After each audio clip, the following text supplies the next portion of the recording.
வாழ்க வளமுடன். வாழ்க வையகம். அனைவருக்கும் ஆரோக்கியமான காலை வணக்கம்.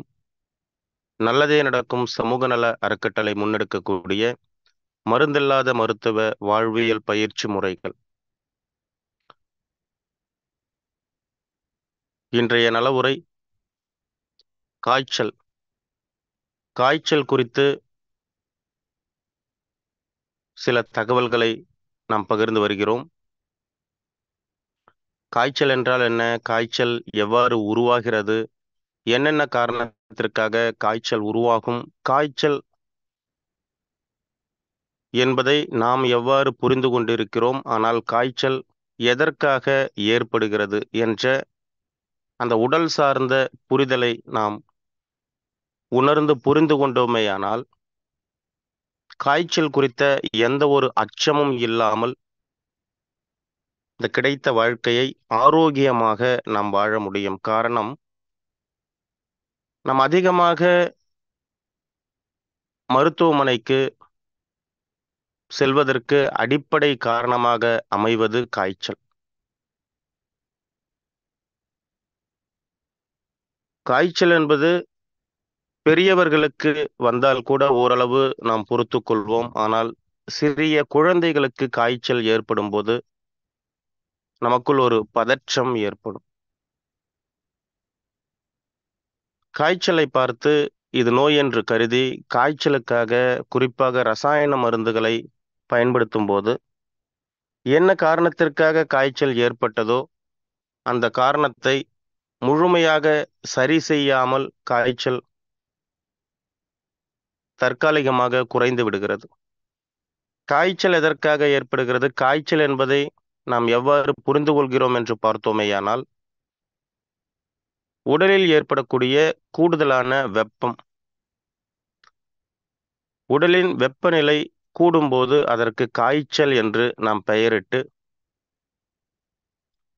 அந்த கூடுதலான அந்த வெப்பத்தை குறைக்கக்கூடிய ஒரு பணியை செய்து வருகிறோம். குழந்தைகளுக்கு காய்ச்சல் எதனால் ஏற்படுகிறது என்றால் இதே தகவல்தான்.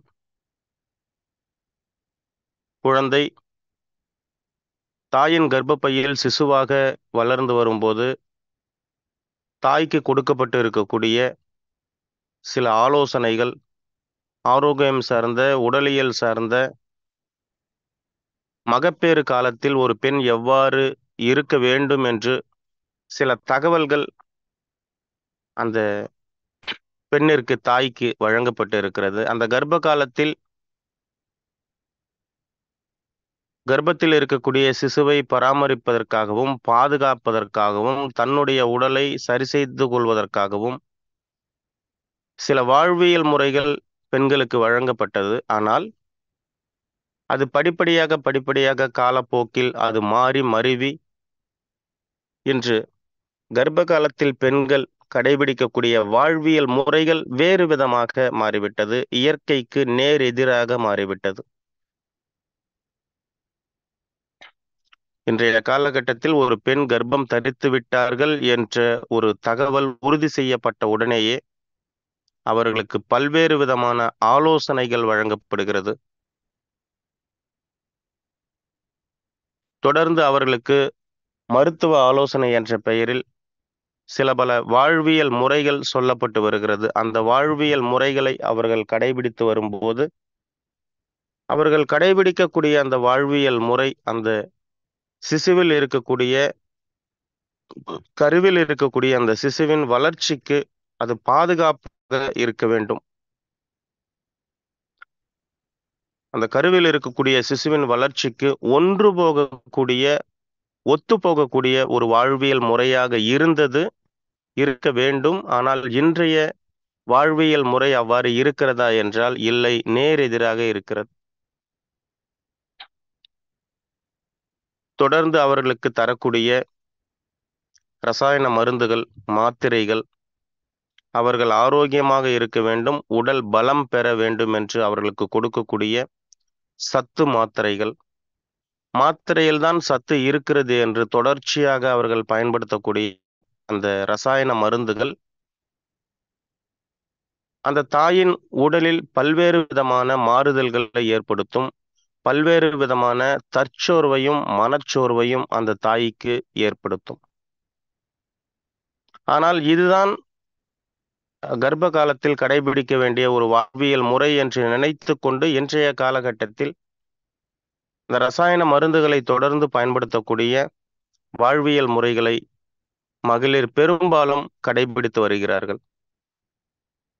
ஒரு தாய் உடலை பராமரிப்பதற்காக ரசாயன மருந்துகளை தொடர்ந்து பயன்படுத்தி வருகிறார் என்றால், அந்த உடலிற்குள்ளே உருவாகி இருக்கக்கூடிய அந்த சிசு, அந்த ரசாயன மருந்துகளின் தாக்கம் அந்த சிசுவிற்கு ஏற்படுமா என்று சாதாரணமாக நாம் சிந்தித்து பார்த்தால் கூட நமக்கு புரியும். இந்த ரசாயன மருந்துகளின் தாக்கம் அந்த கருவில் இருக்கக்கூடிய சிசுவிற்கு உறுதியாக பாதிப்பை விளைவிக்கும். சிசுவின் வளர்ச்சியில் ஏற்படக்கூடிய கழிவுகளை உடலை விட்டு வெளியேற்ற தாயின் உடல் முயற்சி செய்யும்.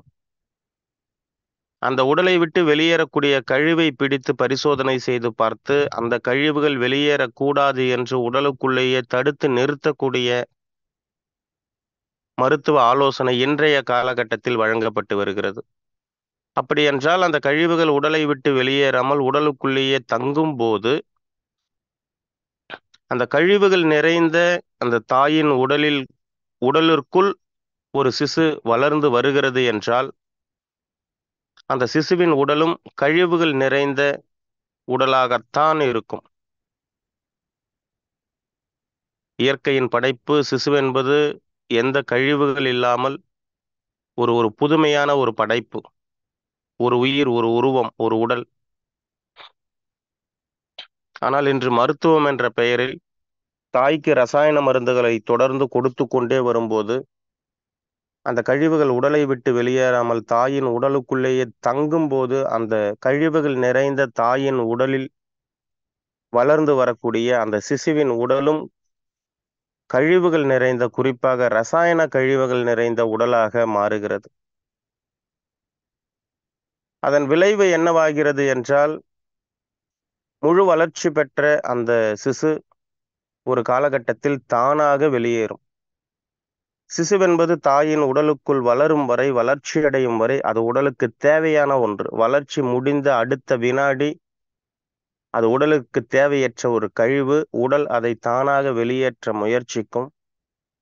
அந்த சிசுவும் தானாக வெளியேறும். ஆனால் இங்கு என்ன சிக்கல் ஏற்படுகிறது என்றால், ரசாயனங்களை அதிகமாக பயன்படுத்தியதன் விளைவு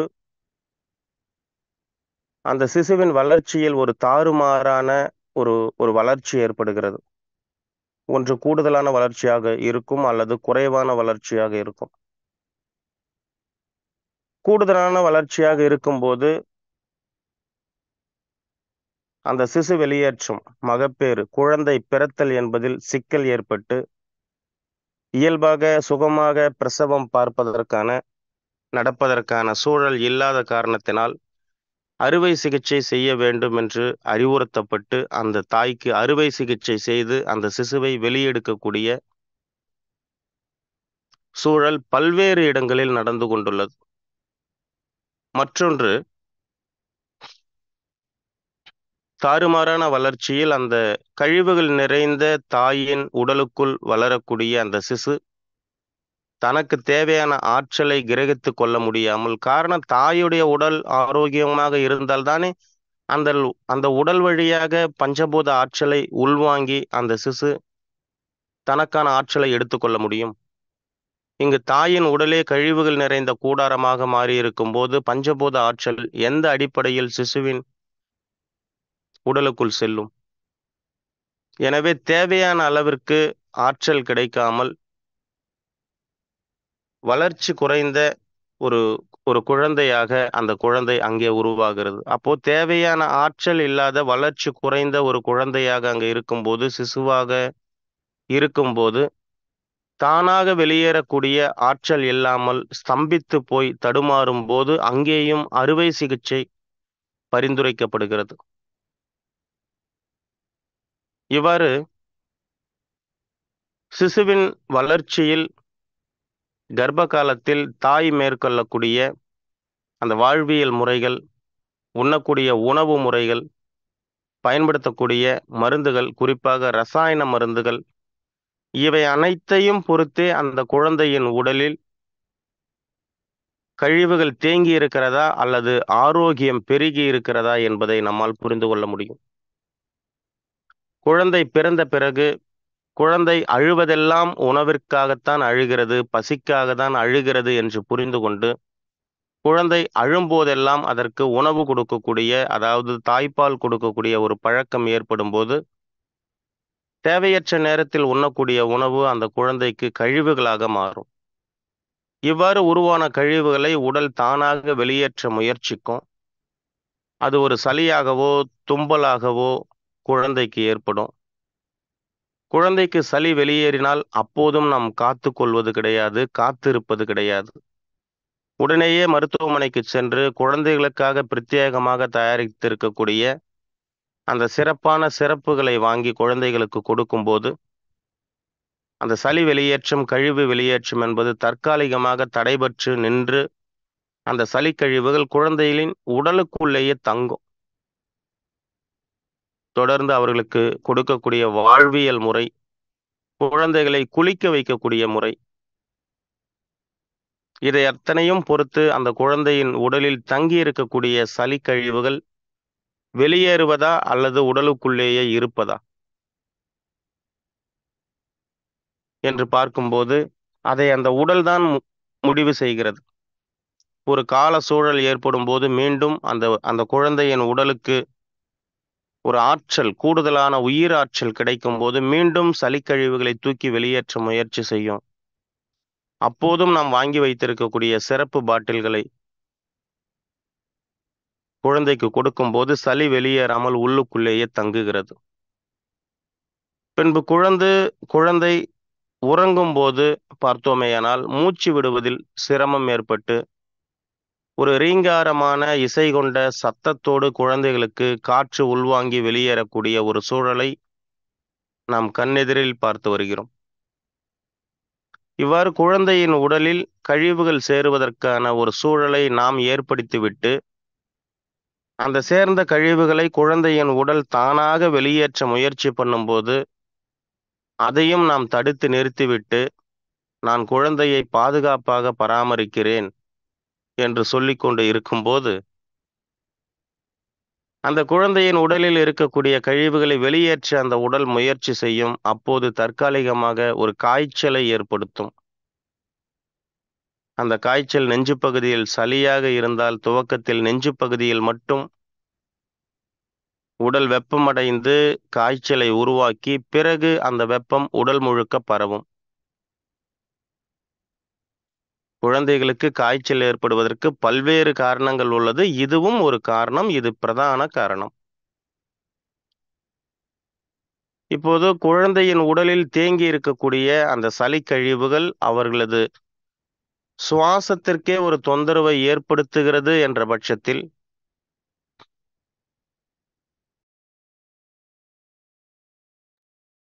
ஒரு காய்ச்சலை ஏற்படுத்தி அந்த கழிவுகளை வெளியேற்ற உடல் முயற்சி செய்யும் போது, அதற்கு நாம் அனுமதிக்காமல் காய்ச்சலை குறைக்கக்கூடிய குழந்தைகள் சிறப்பு மருத்துவரிடம் அழைத்து செல்லும்போது, உடனடியாக காய்ச்சலை குறைக்கக்கூடிய மருந்துகளை குழந்தைகளுக்கு பரிந்துரை செய்கிறார்கள். அந்த மருந்துகளை பயன்படுத்த உடனேயே குழந்தைகளுக்கு அந்த காய்ச்சல், உடலில் இருக்கக்கூடிய கூடுதல் வெப்பம் குறைந்து விடுகிறது. எனது குழந்தை சரியாகி விட்டது. நான் மருத்துவம் பார்த்து எனது குழந்தைக்கு ஆரோக்கியத்தை கொடுத்து விட்டேன் என்று அந்த பெற்றோர்கள் பெருமைப்படுத்திக் கொள்கிறார்கள். அந்த குழந்தைக்கு செய்யக்கூடாத ஒரு தீங்கை அங்குதான் செய்திருக்கிறோம் என்ற ஒரு புரிதல் இல்லாத நிலை. பிறகு காலப்போக்கில் அந்த குழந்தையின் உடலில் தேங்கி இருக்கக்கூடிய கழிவுகளை வெளியேற்றாமல் அந்த உடல் ஓயாது. மீண்டும் ஒரு காய்ச்சலை வர வைக்கிறது. காய்ச்சலை வரவைத்து அந்த கழிவுகளை கரைத்து வெளியேற்ற முயற்சி செய்கிறது. அப்போதும் நாம் நமது அறிவை பயன்படுத்தி மருத்துவரிடம் அழைத்துச் சென்று அந்த காய்ச்சலை குறைக்கக்கூடிய ஏற்பாடுகளை செய்து விடுகிறோம். எந்த ரூபத்தில் கழிவுகளை வெளியேற்ற உடல் முயற்சி செய்தாலும் அதை தடுக்கக்கூடிய வேலையை நாம் செய்து கொண்டே இருப்போம். காய்ச்சல் இருக்கும்போது பெரியவர்கள் கூட நாம் சொல்லிவிடுவோம், எனக்கு உணவு வேண்டாம், எனக்கு பசி இல்லை, சாப்பிடவே எனக்கு பிடிக்கவில்லை, எனக்கு உணவு வேண்டாம். அந்த உணவை பார்த்தாலே எனக்கு ஒரு அருவருப்பாக வருகிறது. என்ன செய்வது? எனக்கு மிகவும் பிடித்த உணவுதான். இப்போது காய்ச்சல் இருப்பதால் இந்த உணவை என்னால் உண்ண முடியவில்லை. என் மனம் ஏற்கவில்லை. உடல் ஏற்கவில்லை. எனக்கு உணவு வேண்டாம் என்று பெரியவர்கள் கூட நாம் கருத்தை தெரிவித்து விடுவோம். ஆனால் குழந்தைகள் அவ்வாறு சொல்ல முடியாது. அதை சொல்லுவதற்கான அந்த சூழல் குழந்தை பருவத்தில் இல்லை. இப்போது குழந்தைக்கு காய்ச்சல் இருக்கும்போது பசி இருக்காது. நமக்கு எப்படி இருக்கிறதோ அதே போல தான் குழந்தைக்கும் இருக்கும். அந்த நேரத்தில் வம்படியாக குழந்தைக்கு உணவு கொடுத்தோமேயானால் குழந்தை அதை வாந்தியாக எடுத்துவிடும். இது சில பெரியவர்கள் இது இயல்புதான் குழந்தைக்கு ஏற்படுவது. அது ஒன்றும் பதட்டப்படுவதற்கு கிடையாது. பயப்பட தேவையில்லை. இயல்பாக விடுங்கள்.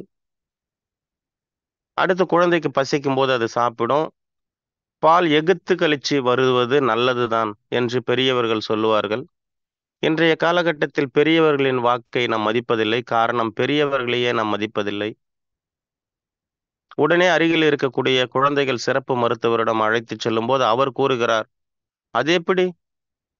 நாம் உள்ளே கொடுத்த ஒரு உணவு, பால் அது எப்படி அது வெளியேற்றலாம்? என்று அந்த வாந்தியை நிறுத்தக்கூடிய அந்த ஆன்டி வாமிட்டிங் ட்ரக்ஸ் என்று சொல்லக்கூடிய அந்த சிறப்பை அந்த குழந்தைக்கு கொடுக்கும்போது, குழந்தை அந்த தேவையற்ற கழிவை, தேவையற்ற உணவை வெளியேற்றக்கூடிய அந்த வாந்தி உணர்வை மறந்து விடுகிறது. அந்த மருந்து அந்த உணர்வை வெளிப்படுத்த விடாமல் தடுத்து விடுகிறது. இப்போது என்ன செய்யும்? ஒண்ணும் செய்ய முடியாது. எப்படி இந்த கழிவை வெளியேத்தணும் அப்படின்னு நினைச்சாலும், இவங்க என்னென்னமோ செஞ்சு அந்த அழுக்க வெளியேத்த விடாம உள்ளுக்குள்ளேயே தடுத்து நிறுத்தக்கூடிய வேலையை செய்றாங்களே, நான் என்ன பண்றது? என்று அந்த குழந்தையின் உடல் புலம்பும். கழிவுகள் கூடுதலாக நிறையும்போது, அது உடலில் எந்த பகுதியில் போய் தங்க வேண்டும் என்று எவர் ஒருவரும் உடலுக்கு உத்தரவு இட முடியாது. அதை உடல் முடிவு செய்து கொள்ளும். எந்த பகுதியில் வேண்டுமானாலும் அந்த கழிவுகளை கொண்டு சென்று இரத்தத்தின் வழியாக கொண்டு சென்று சேர்த்துவிடும். சில உறுப்புகளில் அந்த கழிவுகள் சேர்க்கப்படுகிறது என்றால் பிற்காலத்தில் அந்த உறுப்புகள் சார்ந்த தொந்தரவுகள் ஏற்படும். நரம்பு மண்டலங்களில் நரம்புகளில் அந்த கழிவுகள் போய் சேர்ந்து இருக்கிறது என்றால் நரம்புகள் சார்ந்த தொந்தரவுகள் ஏற்பட வாய்ப்புகள் உள்ளது.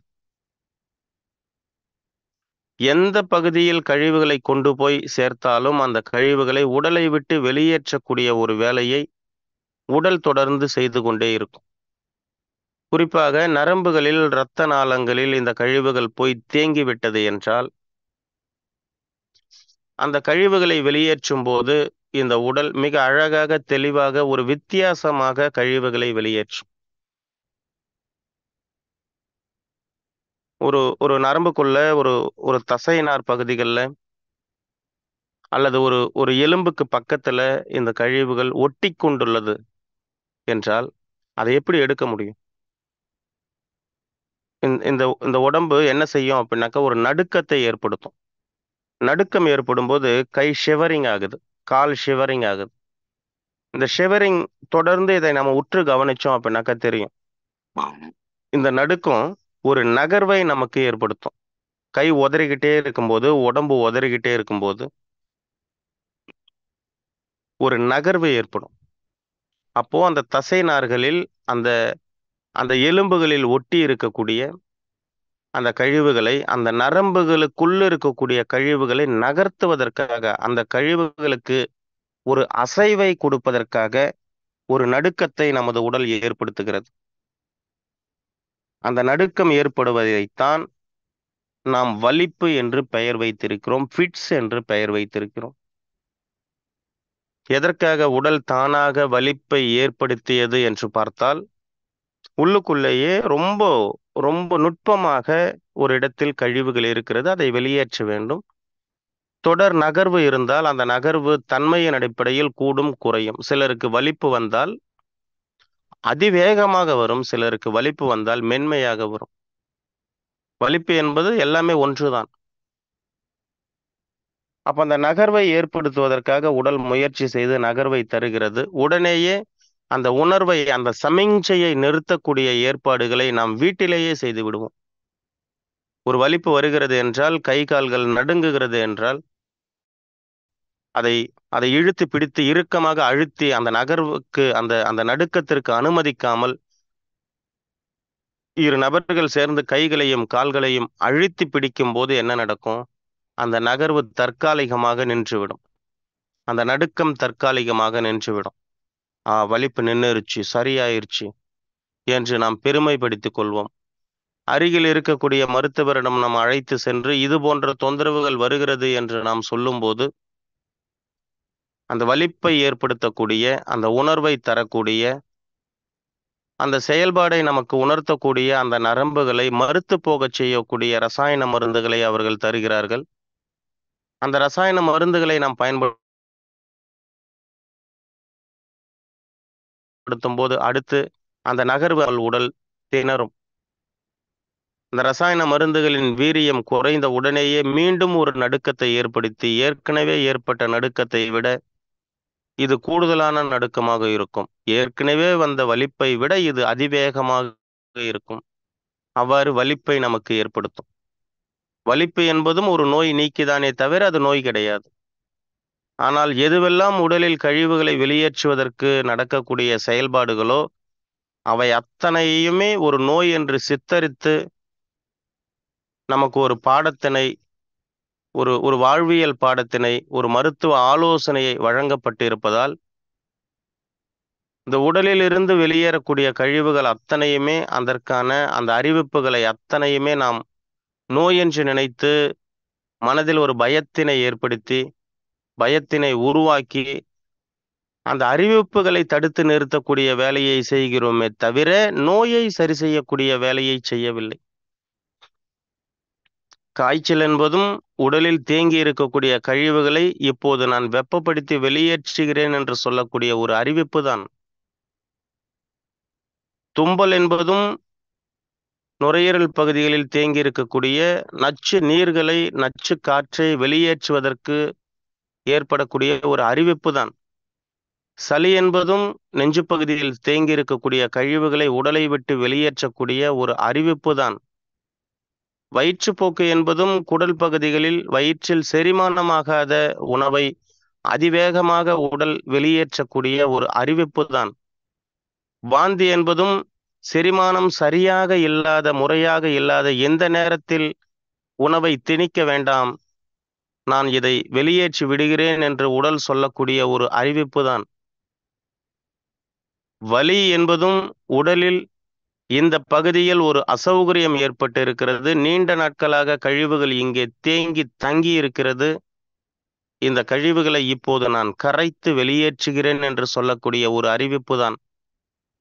ஆனால் இந்த அறிவிப்புகளைத்தான் நாம் நோய் என்று நினைத்து, இந்த அறிவிப்புகளை, இந்த தகவல்களை தடுத்து நிறுத்தக்கூடிய, வெளிப்படுத்த முடியாத ஒரு சூழலை ஏற்படுத்தக்கூடிய மருத்துவ முறையைத்தான் கடைபிடித்து வருகிறோம்.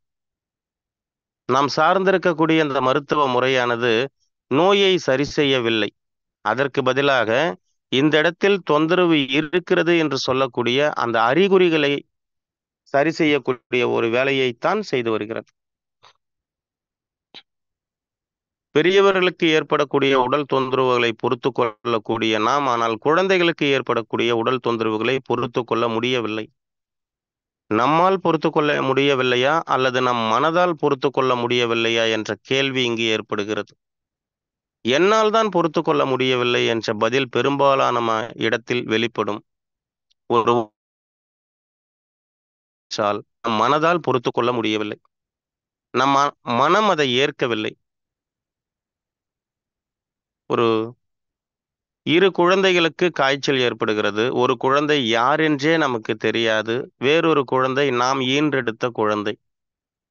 இருவருக்கும் ஒரே மாதிரியான காய்ச்சல் வெளிப்படுகிறது. இருவருக்கும் காய்ச்சல் வெளிப்படும் போது நமக்கு ஏற்படக்கூடிய மனப்பதட்டம் ஒரே அளவில் இருக்குமா? நிச்சயமாக இருக்காது. நாம் ஈன்றெடுத்த குழந்தைக்கு காய்ச்சல் இருக்கும்போது நமக்கு ஏற்படக்கூடிய மனப்பதட்டம் வேறு. யாரென்றே தெரியாத நம் குழந்தை வயது ஒத்த ஒரு குழந்தைக்கு அந்த உடல் உபாதை காய்ச்சல் ஏற்படும்போது நமக்கு வருத்தம் ஏற்படும். ஆனால் நம் குழந்தைக்கு காய்ச்சல் ஏற்பட்ட நிலையில் ஏற்பட்ட வருத்தம் அதே அளவிற்கு ஏற்படுமா என்றால் கிடையாது. காரணம், இங்கு நமக்கு வருத்தத்தை வெளிப்படுத்துவது நமது மனம்.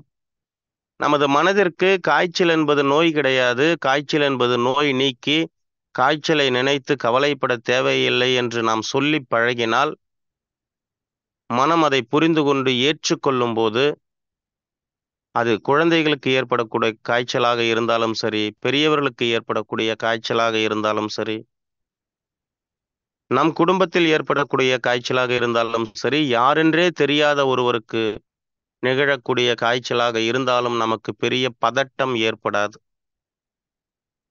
இதுதான் இயல்பு, இதுதான் யதார்த்தம்.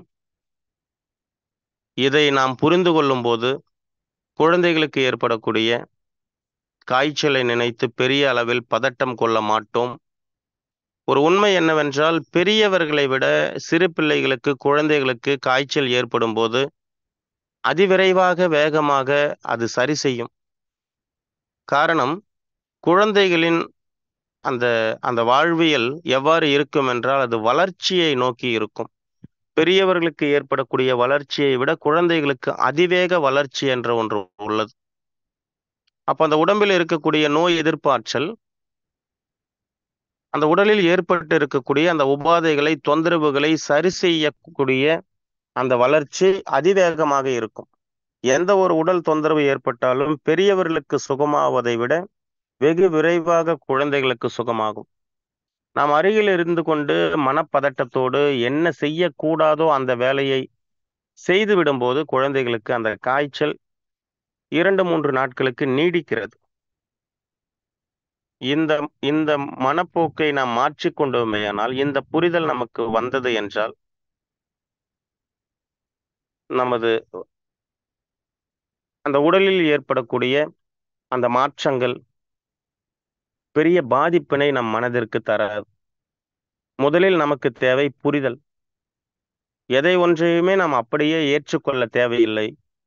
நடக்கக்கூடிய நிகழ்வை நாம் உற்று நோக்கி புரிந்து கொண்டோமேயானால் போதும். இப்போது காய்ச்சல் ஏற்படுகிறது என்றால், எதற்காக இந்த காய்ச்சல் வந்தது? காய்ச்சல் வந்தால் காய்ச்சல் மட்டும் ஒரு உடலில் இருக்கவே இருக்காது.